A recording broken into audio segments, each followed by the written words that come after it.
This morning, President Trump is set to unveil his plan to crack down on crime in the nation's capital. The president posting he will essentially stop violent crime in Washington, saying, quote, "Before the tint, squalor, filth, and crime, it was the most beautiful capital in the world. It will soon be that again." Trump posting, "The homeless have to move out immediately. We will give you places to stay, but far from the capital." Trump has suggested in the past that the federal government should take over the city and threatened to have the feds step in after a former worker for Elon Musk's Doge Group was assaulted during an attempted carjacking last week. We have a capital that's very unsafe. We're going to do something about it. Over the weekend, more than 100 federal agents were deployed across D.C. in a massive anti-carjacking operation. Trump also suggesting trying young teenagers as young as 14 as adults. City police are now enforcing an 8 p.m. juvenile curfew in parts of the city after a teenager opened fire at a park in the Navy Yard district. Despite recent high-profile events, officials in D.C. say crime is actually down more than 25% from last year.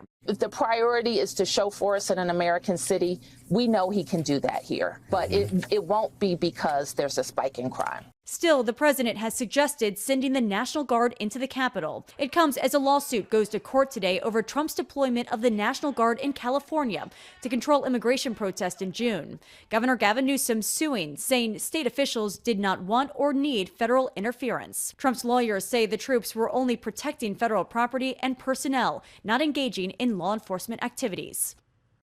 Of course, the big difference between California and Washington, D.C. is that D.C. is a federal district. The D.C. National Guard is under control of the president. Now, again, we're expecting Trump to lay out his plans at 10 a.m. Eastern this morning.